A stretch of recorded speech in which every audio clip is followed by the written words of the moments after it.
الحمد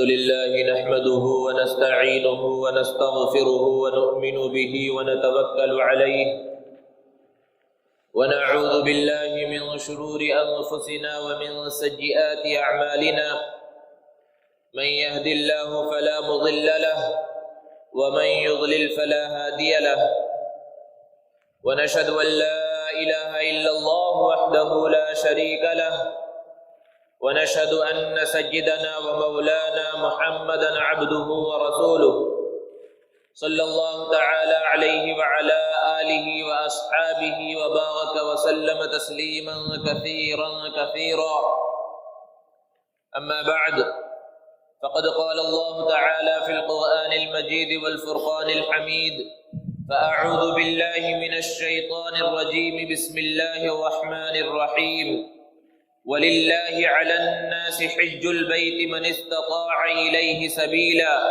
ومن كفر فإن الله غني عن العالمين وقال النبي صلى الله عليه وسلم من حج لله فلم يرفث ولم يفسق رجع كيوم ولدته أمه او كما قال علیہ الصلاۃ والسلام۔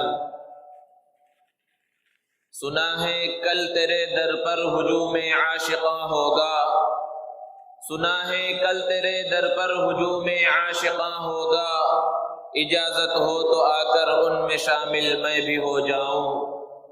معزز سامعین کرام، بزرگوں اور دوستوں، ذی قعدہ کا محترم مہینہ چل رہا ہے۔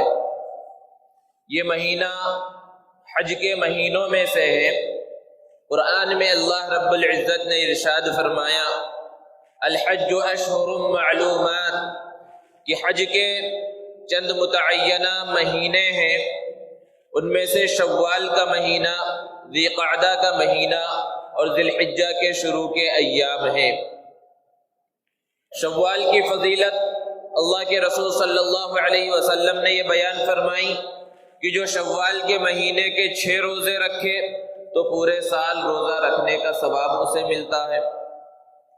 ذی قعدہ کی عظمت اور فضیلت یہ ہے کہ یہ محترم مہینوں میں سے ہے اور حج کے مہینوں میں سے ہے، اور نبی صلی اللہ علیہ وسلم نے اپنی مبارک زندگی کے اندر 4 عمرے کیے، چاروں کے چاروں عمرے نبی صلی اللہ علیہ وسلم نے ذی قعدہ کے مہینے میں کیے ہیں۔ اور برکتوں اور رحمتوں کا ایک سلسلہ تھا جو رمضان کے مہینے سے ہی شروع ہوا تھا، اور رمضان کی مہینے کی عظمت اور فضیلت سے تو ہر مسلمان واقف ہے، اور یہ سلسلہ چلتا رہتا ہے، اور ذی الحجہ کے مہینے میں یہ سلسلہ جا کر ختم ہوتا ہے حج کی اہم عبادت پر۔ ہندوستان سے حاجیوں کے قافلے روانہ ہونے شروع ہو چکے ہیں، اور ہمارے شہر حیدرآباد سے بھی چند دنوں کے اندر حاجیوں کے قافلے روانہ ہونے لگیں گے۔ بہت سے وہ لوگ تھے جنہوں نے حج کمیٹی کے توسط سے حج پر جانے کا ارادہ کیا، اور کئی مہینے پہلے انہوں نے درخواستیں داخل کی، ان کے نام لکھے گئے، فارم بھرے گئے، پھر اس کے بعد قرعہ اندازی ہوئی، بہت سو کے نام نہیں آئے، کچھ لوگوں کے نام اس کے اندر نکلے۔ انہوں نے حج کی تیاریاں کی، اور وہ حج کی تیاریوں میں لگے ہوئے ہیں، اور چند دنوں میں وہ روانہ ہو جائیں گے۔ اور بے شمار وہ مسلمان بھی ہیں جو حج کمیٹی کے علاوہ دوسرے ذرائع سے، پرائیویٹ طریقوں سے حج کی تیاریوں کے اندر لگے ہوئے ہیں، اور حج کے لیے وہ روانہ ہونے والے ہیں۔ ان ایام میں پوری دنیا سے لوگ کعبۃ اللہ کی جانب روانہ ہو رہے ہیں، اور ایسا محسوس ہوتا ہے کہ کعبۃ اللہ کے اندر کوئی مقناطیس لگا ہوا ہے، کوئی میگنیٹ لگا ہوا ہے، جو پوری دنیا کے کونے کونے اور چپے چپے سے اور خطے خطے سے مسلمانوں کو اپنی جانب کھینچ رہا ہے، اور مسلمان اس کی جانب کھینچے چلے جا رہے ہیں، سمندروں کو عبور کر کے، پہاڑیوں کو عبور کر کے، اور بڑی بڑی مسافتیں طے کر کے حج بیت اللہ کے واسطے، اللہ کے گھر کے دیدار کے واسطے روانہ ہو رہے ہیں۔ حج اسلام کا 5واں رکن ہونے کے اعتبار سے بے پناہ انوارات اور محاسن کا مجموعہ ہے۔ حج کو اگر اجتماعی رنگ میں دیکھا جائے تو حج مظاہر قدرت کا ایک عجیب سنگم نظر آئے گا، اور انسان جب غور کرے گا حج کے اس اجتماع پر تو انسان بے اختیار پکار اٹھے گا، سبحانک ما خلقت ھذا باطلا، کہ پروردگار تو نے اس مخلوق کو اور ان لوگوں کو یوں ہی بیکار پیدا نہیں کیا ہے۔ حج کا کیسا منظر ہوتا ہے کہ کہیں کالے ہیں، کہیں گورے ہیں، کہیں لمبے دھڑنگے انسانوں کا قافلہ نظر آئے گا، کہیں گورے چٹے پستہ قد انسانوں کا سیلاب بہتا ہوا نظر آئے گا۔ اور پھر ایسا نہیں ہے کہ صرف ایک بولی بولنے والے ہیں، مختلف جگہ کے ہیں، ہندوستان، پاکستان، افغانستان، سری لنکا، بنگلہ دیش اور ملیشیا، انڈونیشیا، الجزائر، مصر، امریکہ، افریقہ اور دنیا کے مختلف علاقوں کے رہنے والے اور بسنے والے لوگ ہیں، اور سب کے سب وہاں پر نظر آ رہے ہیں، اور سب کا مقصد کیا ہے؟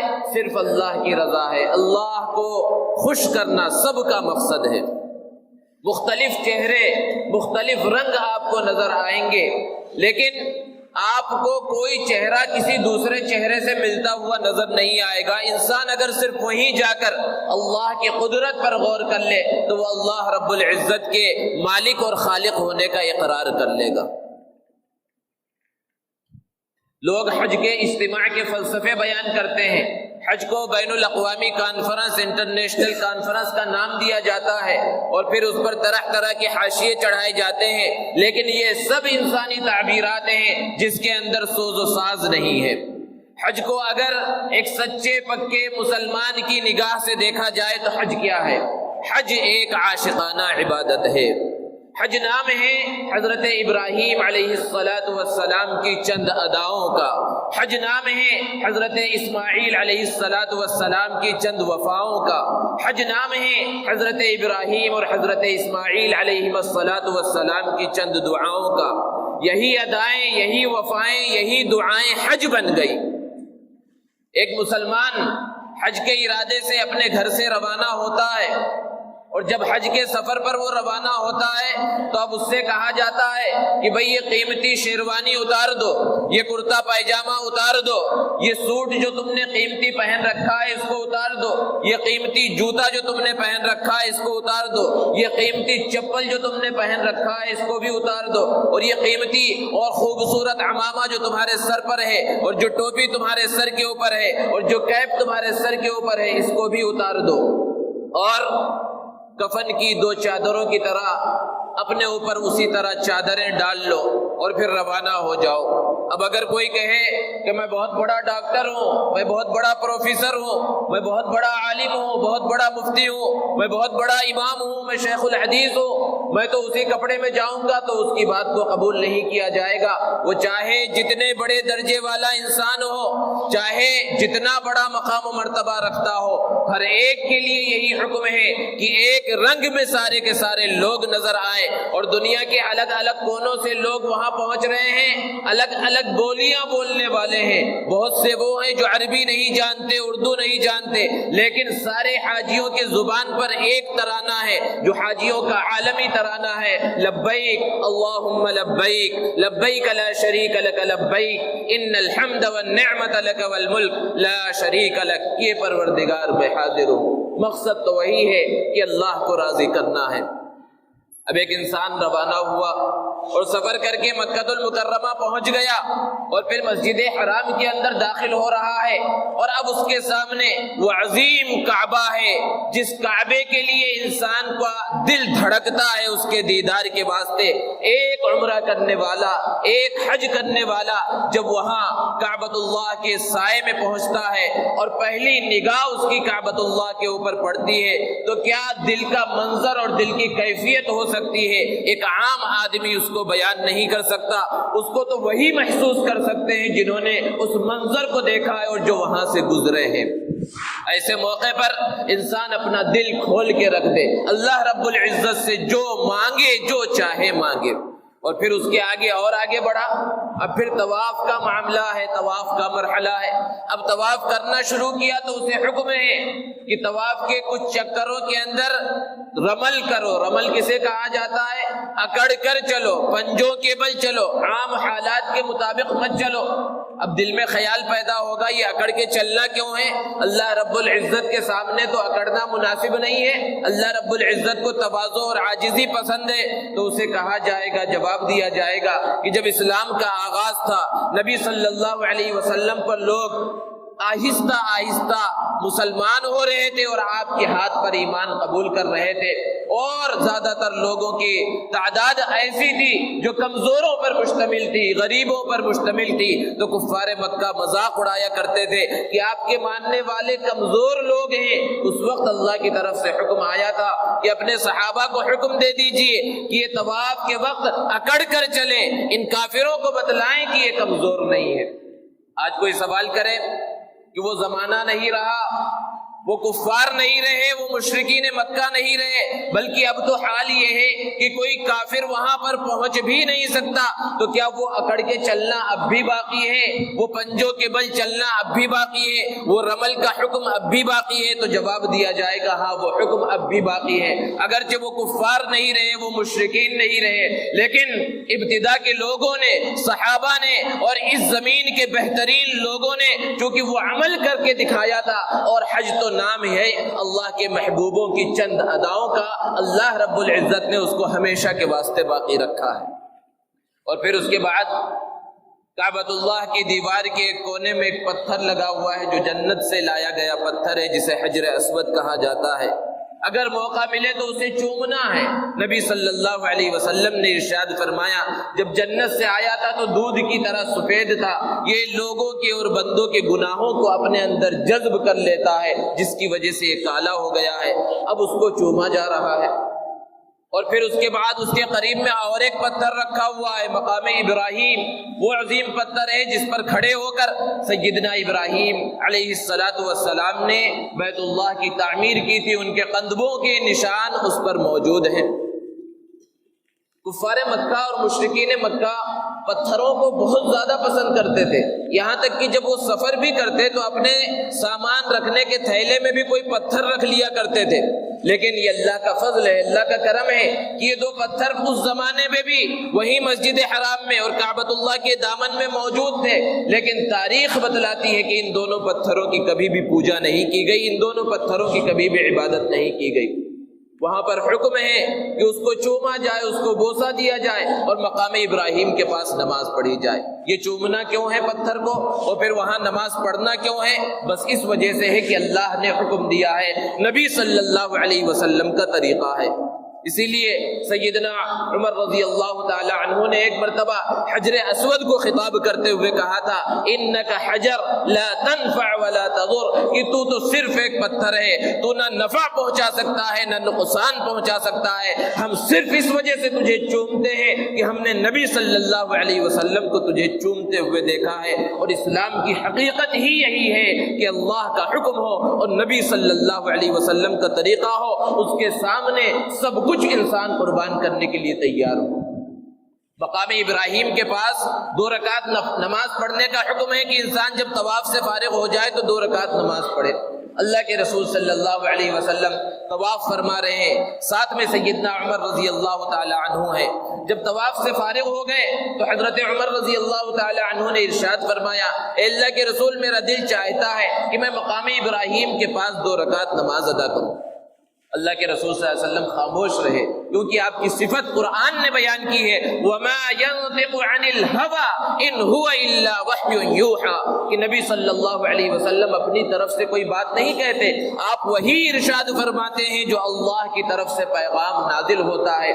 ابھی وہاں نماز پڑھنے کا حکم نازل نہیں ہوا تھا، اس لیے خاموش رہے. حضرت جبرائیل علیہ السلام اللہ کا پیغام لے کر نازل ہوئے وَاتَّخِذُوا مِن مَّقَامِ إِبْرَاهِيمَ مصلی، کہ مقام ابراہیم کو نماز پڑھنے کی جگہ بنا لو. تو وہاں نماز پڑھی جا رہی ہے. طواف سے فارغ ہوا، پھر قریب میں دو اور پہاڑیاں ہیں جسے صفا اور مروہ کہا جاتا ہے۔ اب ان دونوں کے درمیان چکر لگایا جا رہا ہے، اور دو ہرے ستون ہیں، وہاں پر نشانیاں ہیں جس کے درمیان حکم ہے کہ تیزی سے بھاگا جائے۔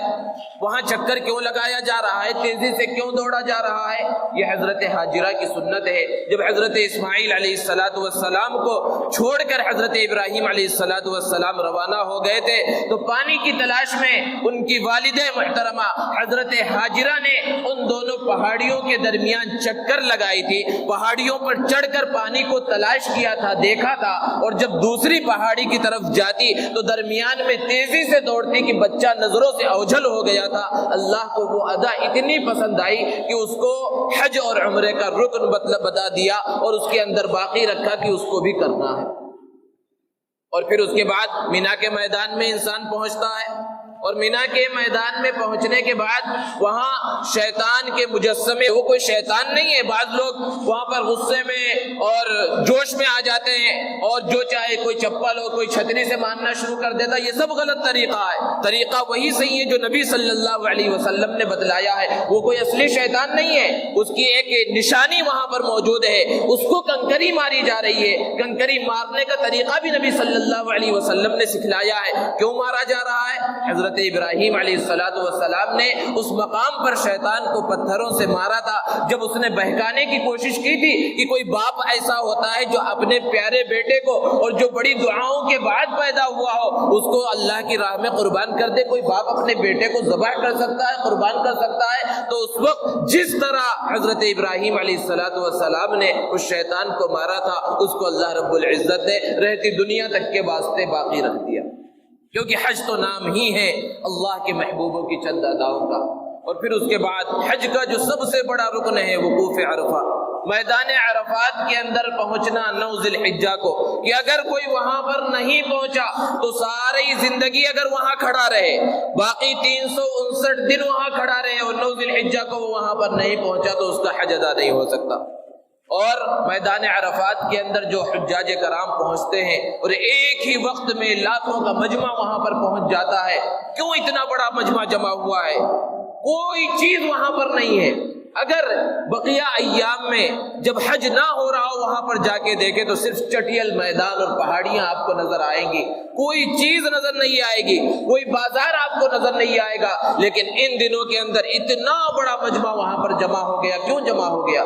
یا کوئی پروگرام دکھایا جا رہا ہے، کوئی میچ ہونے والا ہے، یا دنیا کا کوئی ایسا پروگرام جس کی طرف لوگوں کی رغبت ہوتی ہے وہ ہونے والا؟ کچھ نہیں ہونے والا۔ اللہ کا حکم ہے، نبی کا طریقہ ہے، لوگ وہاں پر جمع ہو رہے ہیں اللہ کو راضی کرنے کے واسطے۔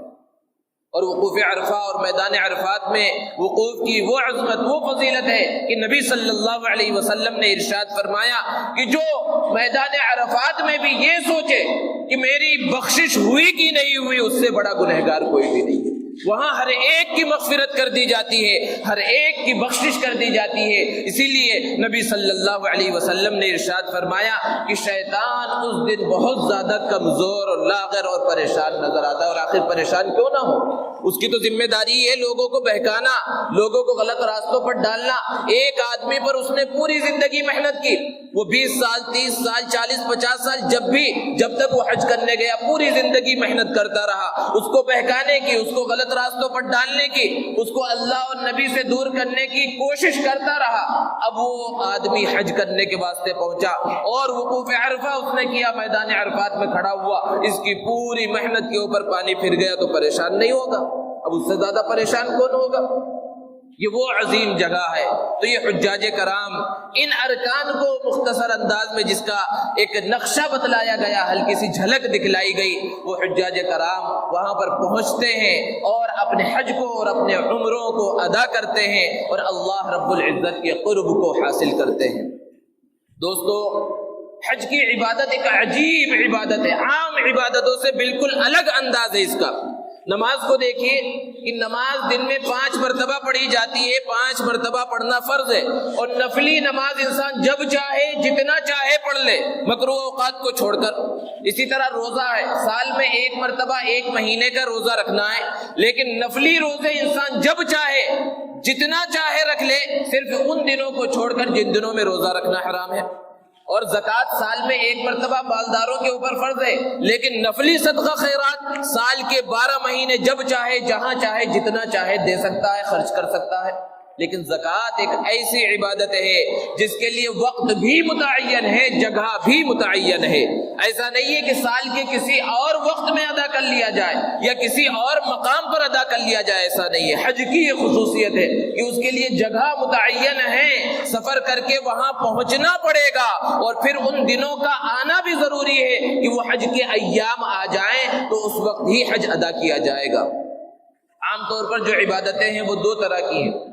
کچھ عبادتیں وہ ہیں جو بدنی ہے، جس میں انسان کی طاقت خرچ ہوتی ہے، انسان کا جسم اس میں لگتا ہے، جیسے کہ نماز ہے، روزہ ہے۔ نماز پڑھنے کے اندر کوئی پیسہ خرچ نہیں ہوتا، انسان کی محنت لگتی ہے، اس کو چلنا پڑتا ہے، مسجد تک آنا پڑتا ہے، اور اللہ رب العزت کے سامنے کھڑا ہونا ہے، رکوع کرنا ہے، سجدہ کرنا ہے۔ اور دوسری عبادت روزہ ہے، اس کے اندر بھی کوئی پیسہ خرچ نہیں ہوتا، اس کے اندر بھی مشقت جو لگتی ہے وہ بدن کے اوپر لگتی ہے، انسان کا جسم اس کو برداشت کرتا ہے۔ اور کچھ عبادتیں وہ ہیں جو مالی ہے، جس کے اوپر مال خرچ ہوتا ہے، جیسے کہ زکوٰۃ ہے، قربانی ہے، نفلی صدقہ خیرات وغیرہ ہے، اس میں انسان کا پیسہ خرچ ہوتا ہے۔ لیکن حج ایک ایسی اہم عبادت ہے جو ایک ساتھ بدنی بھی ہے، مالی بھی ہے، اس کے اندر مال بھی خرچ کرنا ہے اور اس کے اندر انسان کو اپنے بدن کو کھپانا بھی ہے، بہت ہی محنت اور مشقت کو برداشت بھی کرنا ہے۔ اسی لیے اس کا مقام و مرتبہ بھی اتنا ہی اعلیٰ اور افضل ہے کہ نبی صلی اللہ علیہ وسلم نے ارشاد فرمایا ان الحج یہدم ما کان قبلہ، کہ حج کی وجہ سے گزشتہ کے سارے گناہ معاف ہو جاتے ہیں۔ اور ایک حدیث میں اللہ کے رسول صلی اللہ علیہ وسلم نے ارشاد فرمایا من حج للہ فلم یفث ولم یفسق رجع کیوم ولدته امہ، کہ جس نے اللہ کو راضی کرنے کے واسطے حج کیا اور اس کے اندر غلط کام نہیں کیے تو وہ جب گھر واپس لوٹتا ہے تو بالکل اس دن کی طرح ہوتا ہے جس دن اس کی ماں نے اسے پیدا کیا تھا، کہ جس دن بچہ پیدا ہوتا ہے بالکل معصوم ہوتا ہے، گناہوں سے پاک صاف ہوتا ہے، کوئی گناہ اس کے اوپر نہیں ہوتا۔ حج کر کے حاجی جب واپس آتا ہے تو بالکل اسی طرح پاک صاف ہوتا ہے، کوئی گناہ اس کے اوپر نہیں ہوتا۔ جتنے گناہ اس نے اپنی زندگی میں کیے تھے، حج کی وجہ سے کبیرہ گناہ ہو یا صغیرہ گناہ ہو، اللہ رب العزت سارے کے سارے گناہوں کو معاف فرما دیتے ہیں۔ ہاں، وہ گناہ جو حقوق العباد سے متعلق ہیں وہ معاف نہیں کیے جائیں گے۔ اسی لیے ضروری ہے کہ حج کے لیے جانے سے پہلے اگر کسی کا حق مار رکھا ہے اور ایسے گناہوں میں مبتلا تھا جو حقوق العباد سے متعلق رکھتے ہیں تو سارے حقوق پہلے ادا کر کے معافی تلافی کر کے چلا جائے۔ آج کل ایک جو نیا سلسلہ چل پڑا ہے کہ کوئی حج کے لیے یا عمرے کے لیے جا رہا ہے تو اخبار میں جو ایک اشتہار دے دیا کہ فلاں فلاں صاحب جو ہے عمرے کے لیے یا حج کے لیے جا رہے ہیں، ان کی طرف سے کسی کو بھی تکلیف پہنچی ہو تو وہ معاف فرما دی۔ یہ کوئی معافی کا طریقہ نہیں ہے۔ ہر شخص اخبار نہیں پڑھتا، آپ نے جس کو تکلیف پہنچائی تھی ضروری نہیں ہے کہ وہ اخبار اور وہ کٹنگ اور وہ اشتہار اس تک پہنچ جائے۔ اصل طریقہ تو یہ ہے کہ جس کا دل دکھایا ہے، جس کو پریشان کیا ہے، جس کے مال کو ہڑپ کیا یا جس طرح بھی حقوق العباد کے اندر ڈنڈی ماری ہے، تو یہی اس شخص سے مل کر جس شخص کے ساتھ یہ معاملہ ہوا ہے معافی تلافی کر لے یا جو حق ادا کرنا ہے وہ حق ادا کر دے۔ تو بہرحال کہنے کا مقصد یہ ہے کہ انسان گناہوں سے پاک صاف ہو کر لوٹا۔ اسی لیے ایک حدیث میں نبی صلی اللہ علیہ وسلم نے ارشاد فرمایا کہ حاجی جب حج کر کے واپس لوٹے تو اس کے گھر میں داخل ہونے سے پہلے تم اس سے دعا کی درخواست کرو، کیونکہ وہ بخشایا لوٹا ہے، اللہ رب العزت اس کی دعاؤں کو قبول فرماتے ہیں۔ یہ حج کا مقام و مرتبہ ہے۔ اللہ رب العزت نے قرآن مجید کے اندر ارشاد فرمایا جب حضرت ابراہیم علیہ السلام اپنے بیٹے حضرت اسماعیل علیہ السلام کے ساتھ کعبۃ اللہ کی تعمیر سے فارغ ہو گئے تو حکم ہوا وَأَذِّن فِي النَّاسِ بِالْحَجِّ يَأْتُوكَ رِجَالًا وَعَلَى كُلِّ ضَامِرٍ يَأْتِينَ مِنْ كُلِّ فَجٍّ عَمِيقٍ، کہ اب لوگوں میں آپ حج کا اعلان کر دیجئے کہ دنیا کے کونے کونے اور چپے چپے سے لوگ یہاں پر آئیں گے، آپ حج کے فرض ہونے کا اعلان کیجئے۔ حضرت ابراہیم علیہ السلام نے کہا اے پروردگار، اگر میں حج کی فرضیت کا اعلان کروں گا تو میری بات کتنے لوگوں تک پہنچے گی؟ زیادہ سے زیادہ یہاں جو قبیلے جرہم آباد ہے اور مکہ کے جو لوگ ہیں وہ لوگ میری بات سن لیں گے، لیکن دنیا کی آبادی کتنی بڑی ہے، ان لوگوں تک یہ بات کیسے پہنچے گی؟ اللہ رب العزت نے ارشاد فرمایا علیک الاذان وعلینا البلاغ، اعلان کرنا، آواز لگانا آپ کی ذمہ داری ہے اور اس کو پہنچانا ہماری ذمہ داری ہے۔ چنانچہ حضرت ابراہیم علیہ السلام ایک چھوٹی پہاڑی کے اوپر چڑھ گئے اور حج کا اعلان کیا کہ اللہ کی طرف سے حکم ہے کہ کعبۃ اللہ کی زیارت کے واسطے، اس کے طواف کے واسطے مسلمان دنیا کے کونے کونے اور چپے چپے سے یہاں پر آئیں۔ روایتوں کے اندر ہے کہ اس اعلان کو اس وقت دنیا کے اندر جتنے لوگ باحیات تھے سب نے سنا، اور جتنے لوگ اب تک پیدا نہیں ہوئے تھے اور جنہیں قیامت تک پیدا ہونا تھا اور وہ روحوں کی شکل میں تھے، ان سب نے حضرت ابراہیم علیہ السلام کے اس اعلان کو سنا، اور جس نے بھی اس اعلان کو سن کر لبیک کہا اسے حج کی توفیق ملتی ہے، اور جس نے جتنی مرتبہ لبیک کہا اسے اتنی مرتبہ حج کی توفیق ملتی ہے۔ بڑی خوش نصیب تھی وہ روحیں جنہوں نے اس اعلان کو سن کر دمادم لبیک کی بھربار کر دی کہ انہوں نے بھی، ان کو بیسیوں حج نصیب ہوئے یا نصیب ہوتے رہیں گے۔ اللہ رب العزت ہمیں بھی ان میں شامل فرمائے اور بار بار کعبۃ اللہ کی زیارت کی توفیق نصیب فرمائے۔ تو بہرحال اس زمانے سے دیکھیے لوگ حج کے واسطے روانہ ہوتے ہیں۔ اللہ رب العزت نے قرآن مجید کے اندر اس کی فرضیت کو بیان فرمایا ہے، وَلِلَّهِ عَلَى النَّاسِ حِجُّ الْبَيْتِ مَنِ اسْتَطَاعَ إِلَيْهِ سَبِيلًا، کہ اللہ کی رضا کی خاطر لوگوں پر بیت اللہ شریف کا حج کرنا فرض ہے، لیکن ایک شرط ہے کہ ہر مسلمان پر فرض نہیں ہے۔ مَنِ اسْتَطَاعَ إِلَيْهِ سَبِيلًا، جو وہاں تک پہنچنے کی استطاعت رکھتا ہے، جو خرچ کو برداشت کرنے کی قوت رکھتا ہے، اس کے اوپر حج کرنا فرض ہے۔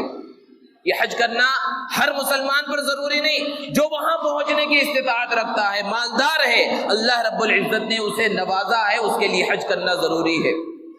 کچھ زمانہ پہلے بہت کم تعداد میں لوگ حج کے واسطے جاتے تھے۔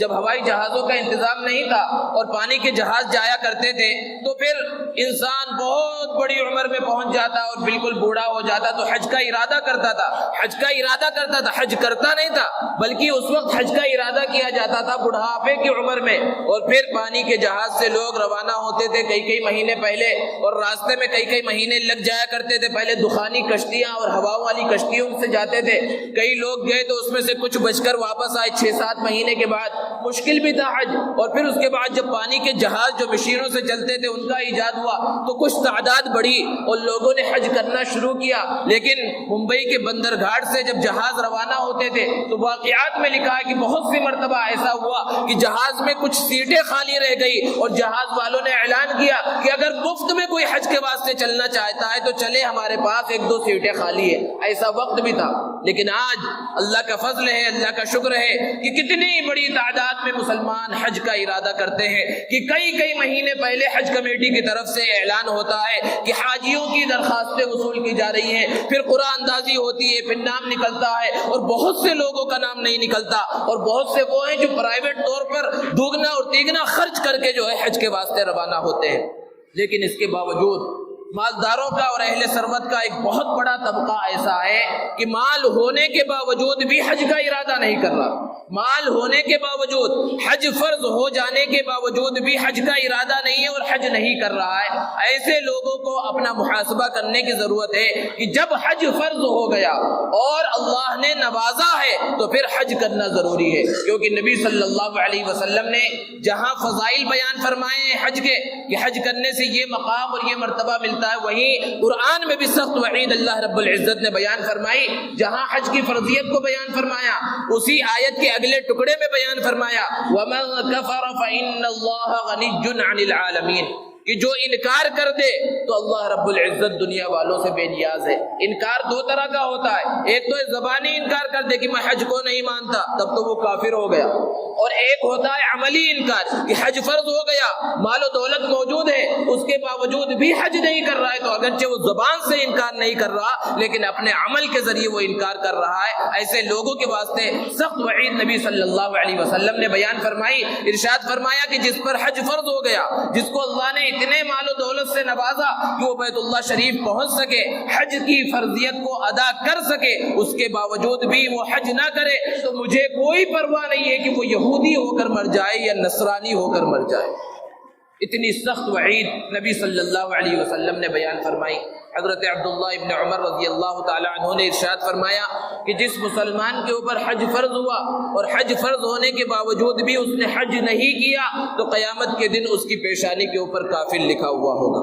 اور ایک حدیث میں اللہ کے رسول صلی اللہ علیہ وسلم کا ارشاد ہے کہ حج فرض ہونے کے باوجود جن لوگوں نے حج نہیں کیا ہے قیامت کے دن وہ دوبارہ دنیا میں واپس آنے کی تمنا کریں گے۔